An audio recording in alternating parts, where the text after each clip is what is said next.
அன்பானவர்களே, அன்பு வணக்கங்கள். பிரச்சனைகளை கண்டு பயப்படுகிறீர்களா? பிரச்சனைகள் இல்லாத வாழ்க்கையே இல்லை என்பதை முதலில் தெளிவாக தெரிஞ்சுக்குங்க. பிரச்சனைகள் பல்வேறு ரூபங்களில் வருகிறது. வீட்டு பிரச்சனை, அலுவலக பிரச்சனை, தொழில பிரச்சனை, நண்பர்களால பிரச்சனை, உறவினர்களால பிரச்சனை, நீங்களே ஏற்படுத்திக் கொள்ளுகின்ற பிரச்சனைகள். பாருங்க, பிரச்சனைகள் எல்லாம் எப்படியெல்லாம் வருது பாருங்க. சரி, இந்த பிரச்சனைகள் எல்லாம் பார்த்து பயந்து விட்டால் அந்த பிரச்சனைகளை தீர்க்கவே முடியாது.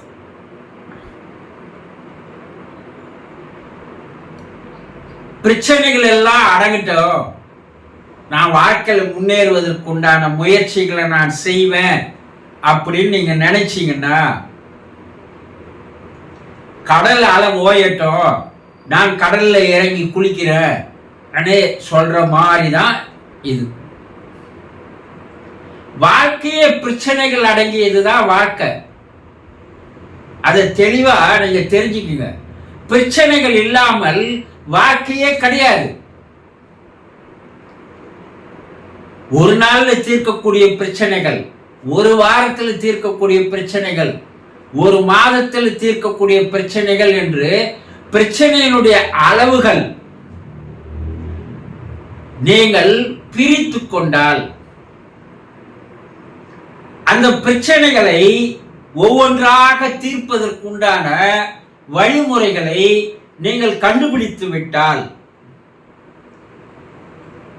சிறிது சிறிதாக அந்த பிரச்சனைகளிலிருந்து விடுபடலாம். பல பேர் என்ன செய்றீங்கன்னா, பிரச்சனைகளை கண்டு பயந்து விடுகிறீர்கள். ஐயோ, எனக்கு இது போல பிரச்சனை வந்துடுச்சு. தொழில பிரச்சனை, வீட்டுக்கு போனா வீடே பிரச்சனை, உடம்புல பிரச்சனை, எதிர்பாராத நோய் வந்துடுச்சு, பணம் பிரச்சனை, பணமே இல்லை, யாருக்கிட்ட கடன் வாங்கிறது தெரியல.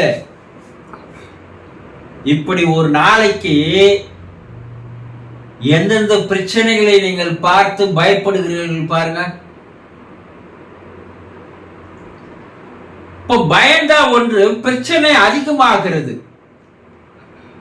இல்ல பிரச்சனைகள் அதிகமாகிறது.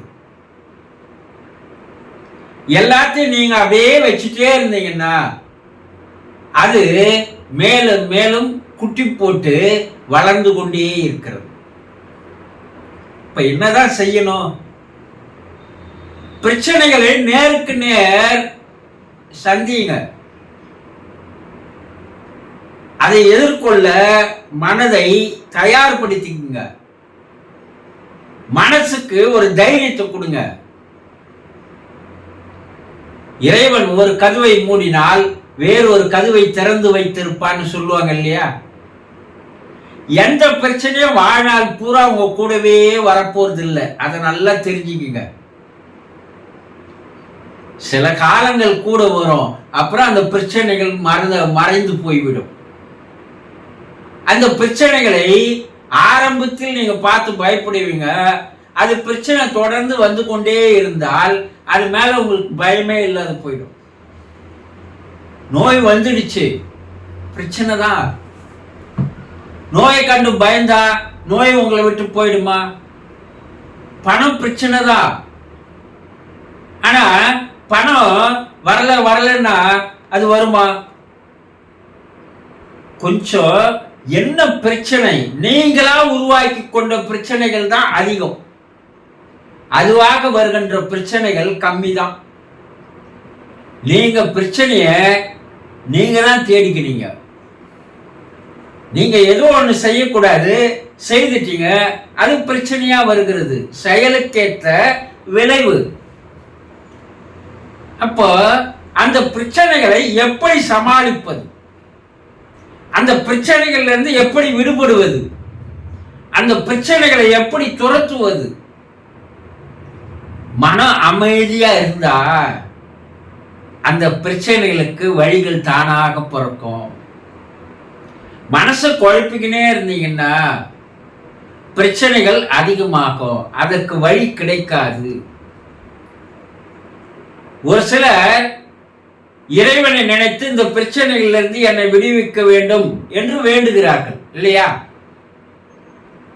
அப்போ ஏதோ ஒரு வகையில் அது இறை சக்தியானது, இறை ஆற்றலானது, பிரபஞ்ச ஆற்றலானது, தெய்வீக சக்தியானது உங்களுக்கு ஏதோ ஒரு வகையில் உதவி செய்கிறது என்று முழுமையாக நீங்கள் நம்பினால் அந்த பிரச்சனைகளிலிருந்து விடுபடுவதற்கு வழிகள் உங்களுக்கு ஏதோ ஒரு வழியில் உங்களுக்கு வந்து சேர்கிறது.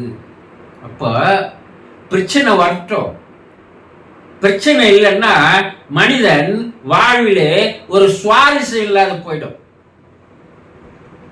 பிரச்சனை இல்லாத மனிதன் எங்கதான் இருக்கிறான்? பிரச்சனை இல்லாத மனிதன் சுடுகாட்டுல தான் பத்துனுகிறான். அப்போ பிரச்சனை வரும், அதை நீங்கள் சமாளிக்க சமாளிக்க வாழ்க்கையில் அனுபவங்களும் முதிர்ச்சிகளும் ஏற்படும். ஆகவே பிரச்சனைகளை கண்டு பயந்து ஓடாதீர்கள். பிரச்சனைகளை நேருக்கு நேராக சந்தியுங்கள். மனதை அமைதியாக வைத்திருங்கள். அந்த பிரச்சனையிலிருந்து விடுபடுவதற்கு வழிகள் தானாக உங்களிடமே இருக்கிறது, அது வெளியே வருகிறது. அப்போ பிரச்சனைகளிலிருந்து விடுபடலாம். சந்தோஷம்.